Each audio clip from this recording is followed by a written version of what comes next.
She's more important now. Get used to it.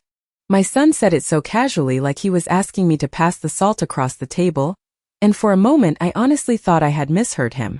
Mother's Day sunlight streamed through the large bay windows of Daniel's dining room, catching the polished surface of the table I had once helped him pick out years ago, back when he still asked for my opinion on things that mattered.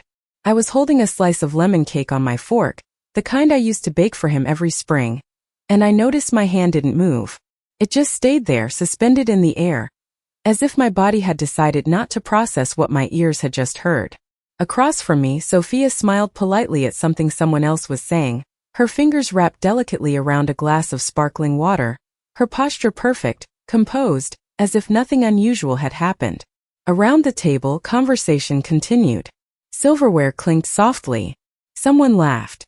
And yet, it felt like the room had shifted just slightly, like a painting that had been knocked crooked but no one bothered to straighten. I lowered my fork slowly and placed it back on the plate, careful, precise, the way I had always done things. Daniel didn't look at me again after he said it. He reached for Sophia's hand under the table, a small gesture, but I saw it. I always see everything. For years I told myself that was a blessing, that a mother should notice the small things. The way her child smiles, the way he changes, the way he drifts. But in that moment it felt more like a curse, because I could see it all so clearly now. The seat I was given wasn't at the head of the table where Daniel used to insist I sit. It was off to the side, between a decorative plant and a stack of unopened mail. The card on the table in front of me didn't have my name written in Daniel's handwriting anymore. It was printed. Generic. Happy Mother's Day. No mom. No warmth. Just ink on paper. I picked it up earlier and smiled because that's what I do. I smile. I adjust. I make things easier for everyone else. That's what I've done my entire life. But sitting there listening to my own son tell me to get used to being second, something inside me didn't break. It didn't shatter the way you might expect. It settled. Quietly. Like dust after a long day. I folded my napkin and placed it beside my plate, aligning it with the edge of the table as if that small act of order could anchor me to something real. No one noticed. Of course they didn't. They were too busy living in a version of the family where I had already been moved aside, where my place had been reassigned without discussion, without ceremony.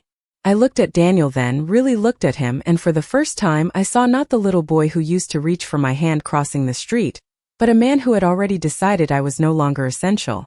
And the strange thing was I didn't feel the urge to argue. I didn't feel the need to defend myself or remind him of who I was. I just sat there very still and let the silence wrap around me like a second skin, because somewhere deep inside, a thought had already begun to form, quiet and steady, like a clock starting to tick, and I realized something they clearly hadn't. They thought this was the moment I would accept my place. They had no idea it was the moment I began to understand theirs. I did not say anything for the rest of that lunch, and no one seemed to notice the silence I carried home with me. The drive back took 27 minutes, the same route I had taken for years, past the small grocery store on Maple Avenue, the gas station where Daniel used to beg for candy when he was 10, and the park where I once watched him learn how to ride a bicycle. Everything looked the same, but none of it felt familiar anymore. When I pulled into my driveway, the house greeted me the way it always had, quiet, still, waiting. I unlocked the front door and stepped inside, placing my purse on the small wooden table by the entryway, the one Daniel made for me in his high school woodworking class. I ran my fingers along its edge as I passed, feeling the uneven grain he had been so proud of, and I realized I could still remember the way his face lit up when he gave it to me.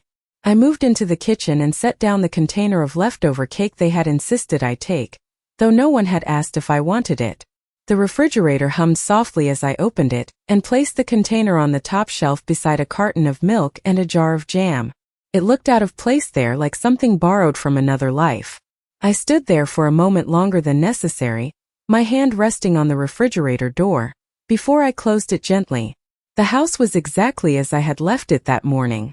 The curtains drawn halfway to let in the spring light, the clock ticking steadily above the stove, the chair by the window where I usually sat with my coffee still slightly angled from where I had pushed it back earlier.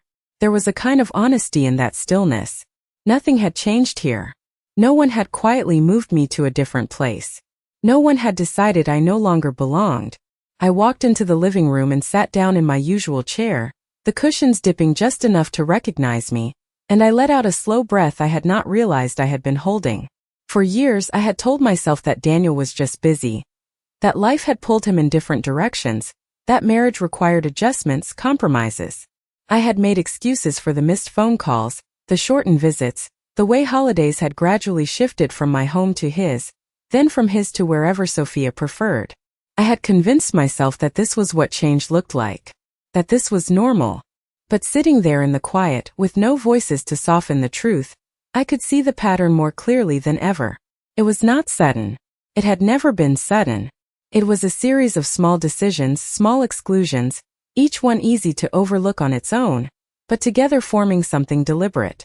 I thought about the last Thanksgiving when I had been told dinner would be small, only to later see photographs of a full table online. I remembered the birthday call that came 2 days late, the excuse delivered quickly, almost rehearsed. I remembered standing in Daniel's doorway months ago, holding a bag of groceries I had brought for him, only to be told they had already eaten. That I should have called first. At the time I had smiled and said it was my mistake. I always said it was my mistake. I leaned back in the chair and looked around the room, at the photographs lined neatly along the mantel, each one capturing a version of us that felt increasingly distant. There was one of Daniel at age 5 missing his front teeth, his arm wrapped tightly around my waist. Another of his graduation day, his hand resting on my shoulder, proud, grateful. I wondered when that version of him had started to disappear, and more importantly, when I had stopped noticing it. The clock ticked again, steady, unwavering, and I realized that for the first time in a very long time, I was not trying to explain his behavior away. I was not searching for reasons to protect him from my own disappointment. I was simply observing. And the more I allowed myself to see without excuses, the clearer everything became. This was not about one sentence at a table. It was about years of being slowly repositioned, quietly reduced, until today when the truth was finally spoken out loud, simple and undeniable. I sat there, hands folded in my lap, feeling something settle into place inside me. Not anger, not even sadness, but something steadier than both.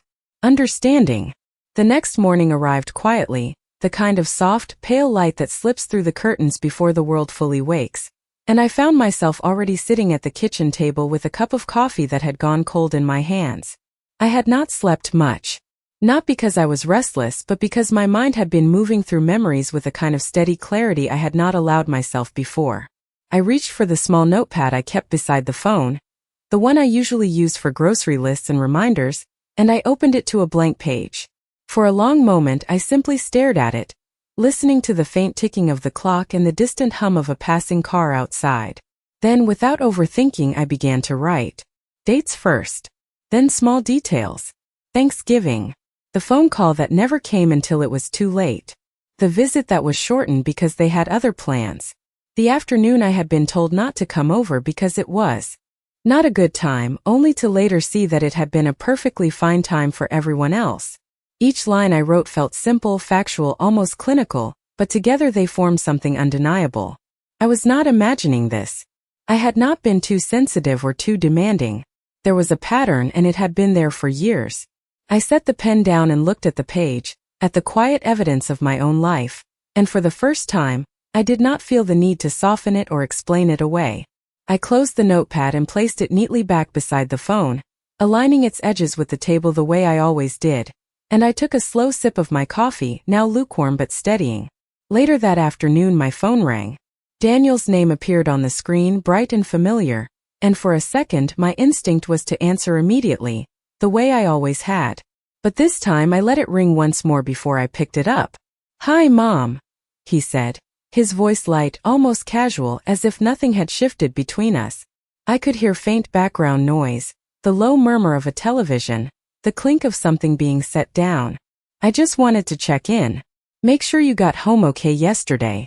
I leaned back slightly in my chair, holding the phone just a bit away from my ear, giving myself a moment before I responded. "I did," I said, my voice calm even. "Everything was fine." There was a brief pause, the kind that usually gets filled quickly with reassurance or small talk, but I did not rush to fill it. I let it sit there. "Good," he said after a moment. "That is good. We were thinking maybe next weekend you could come by again. Sophia wants to try a new recipe, and it might be nice. Might be nice. I repeated the words silently in my mind, noticing how easily they were offered, how little weight they carried. I will think about it, I replied, and I could hear the slight shift in his breathing, the almost imperceptible hesitation on the other end of the line. That was new. I had never said that before. I had always said yes. Always adjusted. Always made myself available. Okay, he said a bit more carefully now. Just let me know. We exchanged a few more words, nothing significant, and then the call ended. I placed the phone back on the table and sat there for a moment, noticing the quiet again, but this time it felt different. Not empty. Not heavy. Just quiet. I looked around my kitchen, at the small details that had always been mine, the worn edges of the cabinets, the familiar pattern on the floor tiles, the sunlight moving slowly across the table, and I realized something simple but undeniable. For the first time in a very long time, I was not waiting for an invitation to feel valued. I was not measuring my place by how often I was called, or how warmly I was welcomed. I was simply here, present, aware. And as I sat there, hands resting lightly on the table, I understood that whatever came next would not be something I reacted to. It would be something I chose. 2 days later, I found myself standing in front of the hallway closet, the one I had not opened in years, my hand resting on the brass handle as if it required permission. The house was quiet again, but this time the silence felt like an invitation rather than an absence. I turned the handle slowly and pulled the door open, revealing a row of neatly hung coats, boxes stacked carefully on the top shelf, and a small metal lockbox tucked behind a folded blanket. I had not thought about that box in a long time, not because it was unimportant, but because I had trusted that I would never need to revisit what was inside. I reached for it, feeling the familiar weight as I brought it down and carried it to the dining table. Sitting down, I placed it in front of me and paused for a moment, my fingers resting lightly on the cool surface. Then I opened it. Inside were documents carefully organized, each one a piece of a life built with intention. The deed to the house, bank statements, insurance policies, and beneath them, a folder with Daniel's name written in my own handwriting, dated nearly 15 years ago. I opened it slowly, the paper inside still crisp, still exactly as I had left it. It was a copy of a transfer document, something I had arranged quietly after his father passed, ensuring that certain assets would move to Daniel smoothly without complications. At the time it had felt like the right thing to do. A way to protect him. A way to make sure he would always be secure. I remembered sitting at this very table, signing those papers with a sense of calm certainty, believing that I was strengthening our future, not reshaping my place within it. I turned the page and read through the details again, not because I needed to understand them, but because I wanted to see them clearly, without the layer of trust that had once softened everything. It was all there. My decisions. My signatures. My belief that love and responsibility were enough to hold everything together. I closed the folder gently and placed it back inside the box, but I did not close the lid right away. Instead, I sat there, looking at the contents as if they were speaking to me in a language I had only just learned to hear. For years, I had thought of these documents as protection for him, but now I could see another side of it. They had also made it easier for me to become optional, to be appreciated perhaps but no longer essential. I leaned back in my chair, letting that realization settle without resistance. There was no anger in it, only clarity. I stood up and carried the box to the kitchen counter, placing it where I could see it from the table. Not hidden. Not tucked away. Just there. Present. The afternoon light shifted slightly, casting a soft glow across the room, and I found myself noticing how steady everything felt. Nothing dramatic had happened. No confrontation. No raised voices. And yet, something fundamental had changed. I was no longer looking at my life through the lens of what I had given. I was beginning to see it in terms of what remained. I walked to the sink and ran the water, rinsing a glass slowly, methodically, watching as the stream flowed over the surface and disappeared down the drain. Simple. Direct. Uncomplicated. When I turned off the faucet, the quiet returned, but it did not feel empty. It felt clear. I dried my hands on a towel and glanced back at the box on the counter, then toward the notepad by the phone. The pieces were there now, laid out in front of me. Not as a problem to solve, but as a truth to accept. And in that acceptance, I could feel something else beginning to take shape. Not a reaction. Not an impulse. Something quieter. More deliberate. A sense that whatever came next would not be guided by habit or obligation, but by something I had not allowed myself to use in a very long time. Choice. The following morning, I woke up earlier than usual, not because I had somewhere to be, but because my mind felt unusually clear, as if something inside me had already made a decision before I was fully aware of it. I made my coffee the same way I always did, measuring the grounds carefully, pouring the water slowly, but there was a difference in the way I moved. No hesitation. No drifting thoughts. Just quiet intention. I carried the cup to the table and sat down, glancing briefly at the lockbox still resting on the counter where I had left it the day before. It did not feel heavy anymore. It felt useful. I reached for my phone and scrolled through my contacts until I found a name I had not called in years. Harold Bennett. He had been our family attorney for decades, a steady presence through wills, property papers, and the kind of careful planning that used to feel distant and unnecessary. I hesitated for only a second before pressing the call button. The line rang twice before his voice answered, older now, but still measured, still calm. "Margaret, it has been a while," he said, and I could hear a hint of genuine warmth in his tone.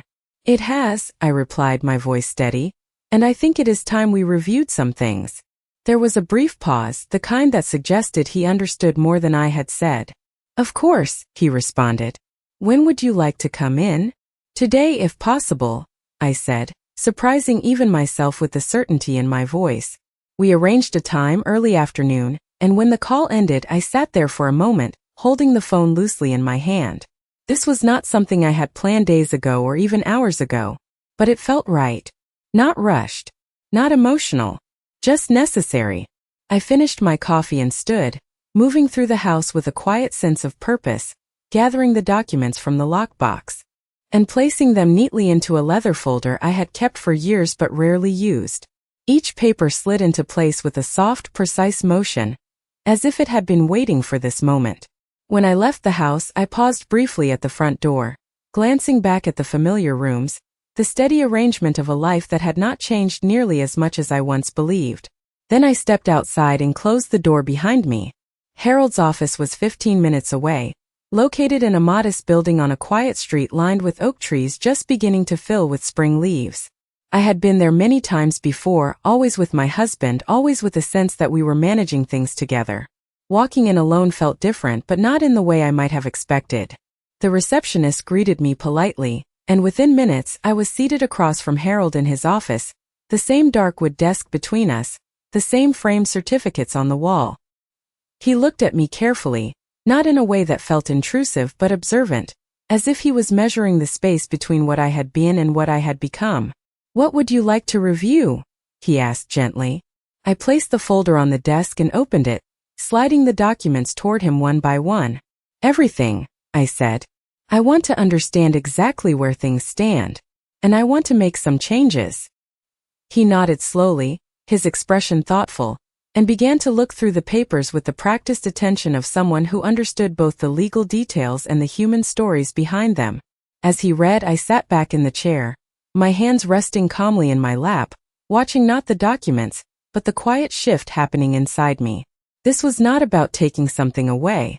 It was not about punishment or reaction.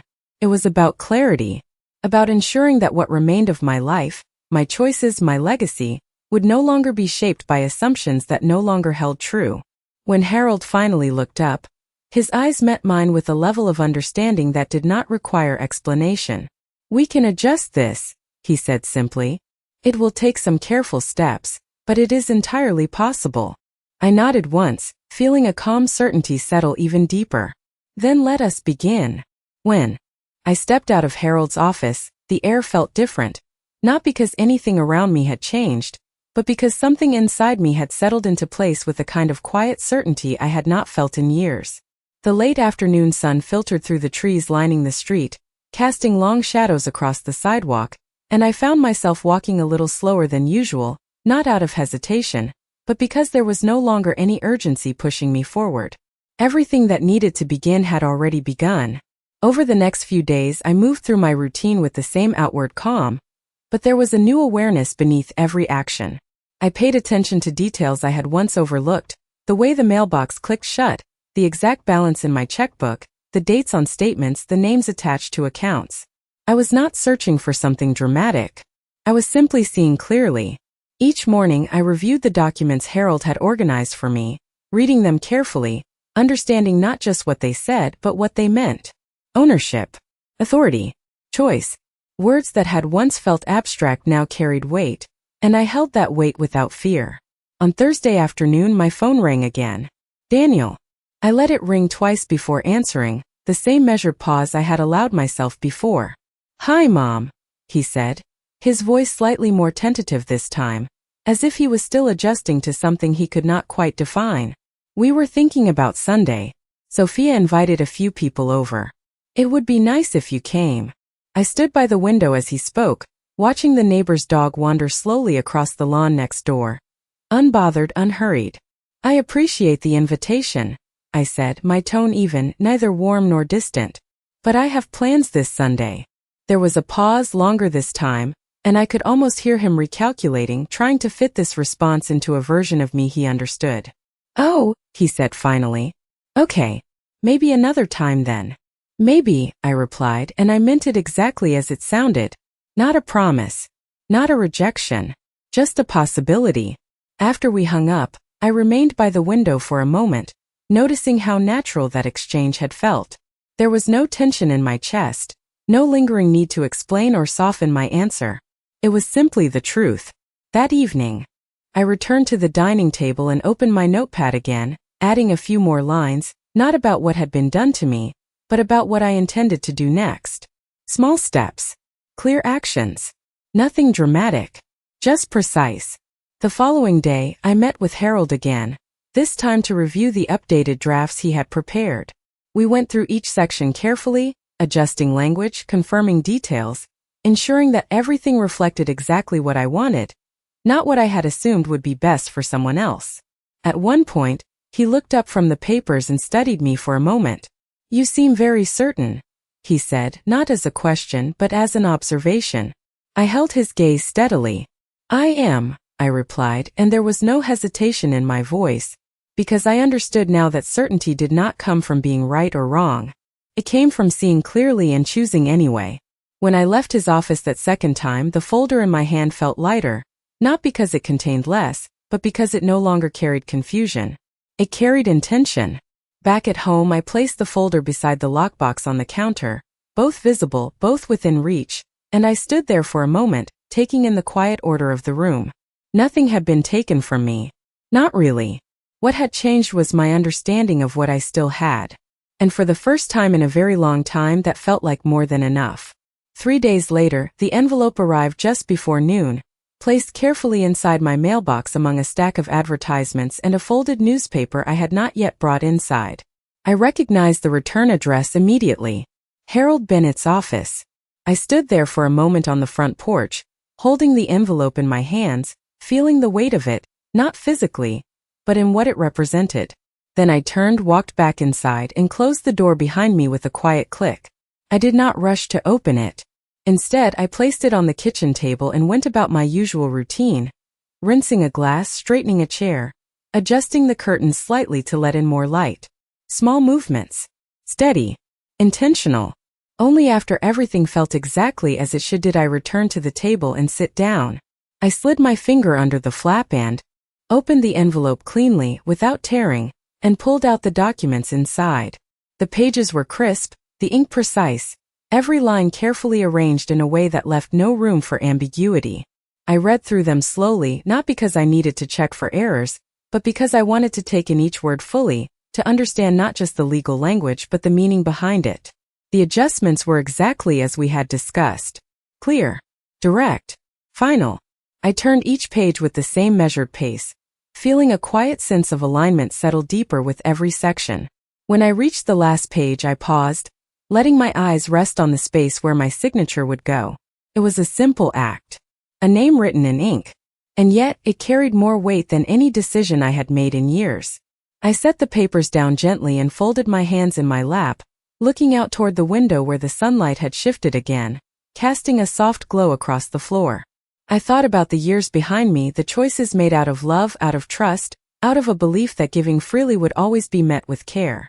I did not regret those choices. They had been honest, but they had also been incomplete, because I had never considered what it meant to give without preserving a place for myself.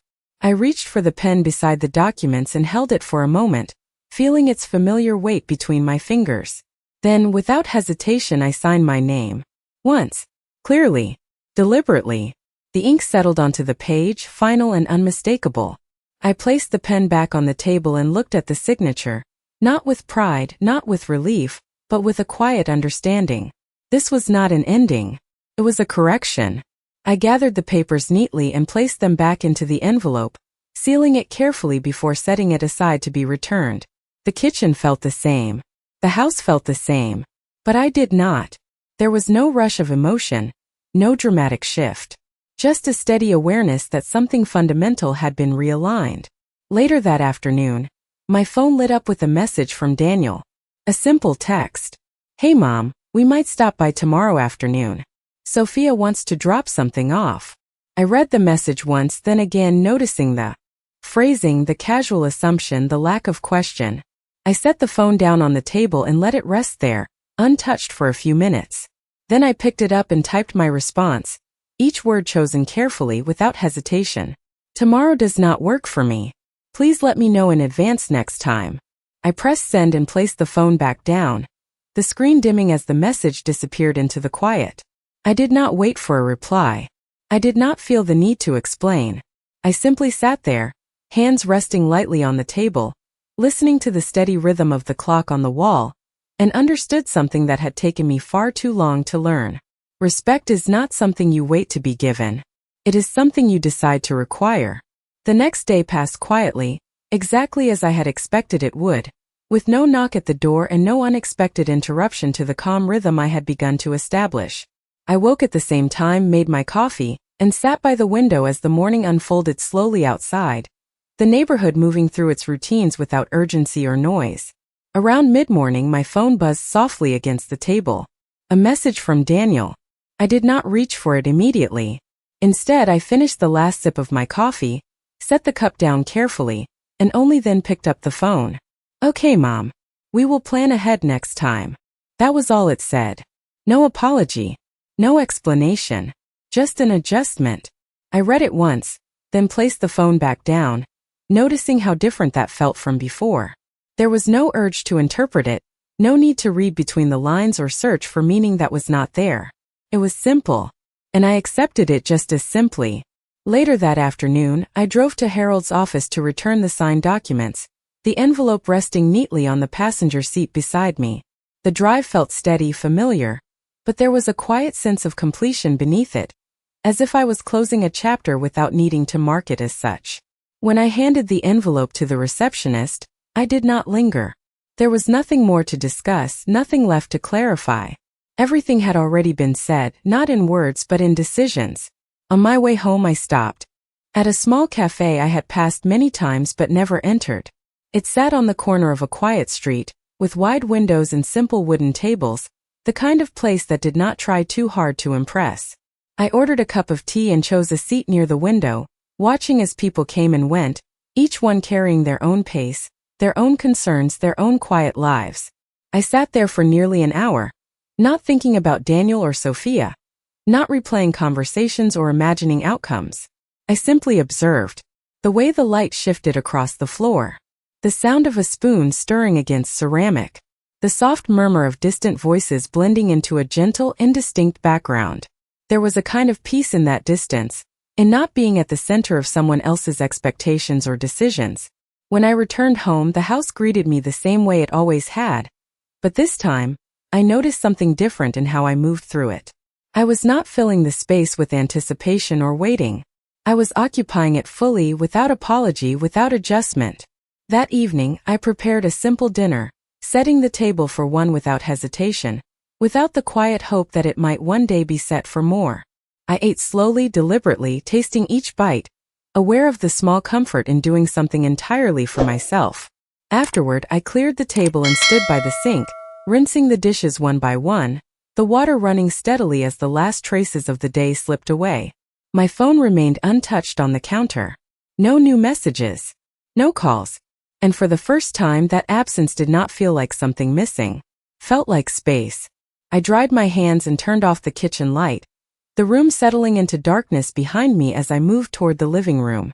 The clock on the wall continued its steady rhythm, marking time not as something to be filled, but as something that simply moved forward, whether I chased after it or not. I sat down in my chair and looked around the room, at the familiar objects that had quietly witnessed every version of me over the years, and I realized that nothing I had done in the past few days had been about taking something away from anyone else. It had been about returning something to myself. And in that quiet realization, I understood that the next time I saw Daniel, it would not be as the woman who had been asked to step aside. It would be as the woman who had chosen not to. It was the following week when Daniel finally came to see me, alone this time, which in itself told me more than anything he could have said over the phone. I heard his car pull into the driveway just after 3 in the afternoon, the familiar sound of the engine idling for a moment before it shut off, and I remained seated in the living room, not rushing to the door the way I once would have. A few seconds passed, then a knock. Not urgent. Not hesitant. Just a knock. I stood up slowly, smoothing my hand over the fabric of my blouse, and walked to the door, opening it with the same calm I had carried all week. He stood there looking slightly out of place, as if he was not entirely sure how to position himself in a space that had once been so natural to him. "Hi, Mom," he said, offering a small smile that did not quite reach his eyes. "Hi, Daniel," I replied, stepping aside to let him in. He walked into the house and glanced around briefly, taking in the familiar surroundings, the unchanged arrangement of furniture, the quiet order of everything. "It looks the same," he said, almost as if he expected it not to. "It is," I answered simply, closing the door behind him. We moved into the living room, and I gestured toward the chair across from mine. He sat down, leaning forward slightly, his hands clasped together, a posture I recognized from years ago when he had something difficult to say. For a moment, neither of us spoke. The clock ticked steadily on the wall, filling the space with a quiet rhythm that neither of us tried to interrupt too quickly. "I have been meaning to stop by," he began, his voice measured, careful. "Things have just been busy."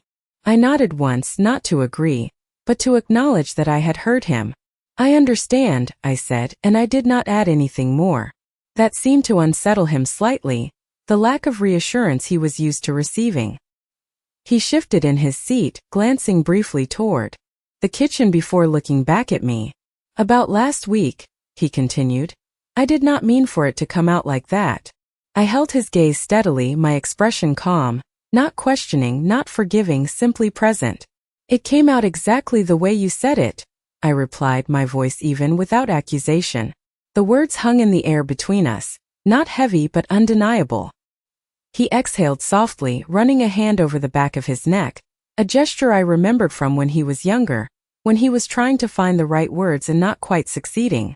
"That is not what I meant," he said, quieter now. "It may not be what you meant," I answered, "but it is what you said. And I heard it." There was a pause, longer this time, and I could see the moment it settled into him, the realization that I was not going to adjust the conversation to make it easier. I was not going to smooth it over or fill the silence with comfort. I simply let it be. He looked down at his hands for a moment, then back up at me, something more serious in his expression now. "Things have changed," he said finally. "Sophia and we are building something together. It is different." I nodded slowly, considering his words not as an explanation, but as a statement of fact. "Yes," I said. "They have changed." I leaned back slightly in my chair, my hands resting calmly in my lap, and for a brief moment, I allowed the quiet to stretch between us again, not as a barrier, but as space for something more honest to exist. Then I spoke, my voice steady, clear, and without hesitation. "And so have I." He looked at me then, really looked at me, as if seeing something he had not noticed before, something that had been there all along but had gone unrecognized. There was no anger in the room, no raised voices, no dramatic shift. Just two people sitting across from each other, facing a truth that no longer needed to be softened. I held his gaze for a moment longer, then allowed a small, calm breath to settle through me, knowing with quiet certainty that whatever happened next, I would not be returning to the place he had asked me to accept, because I had already chosen a different one. Thank you for watching our video. If you enjoyed it, please subscribe to our channel so you don't miss any new stories.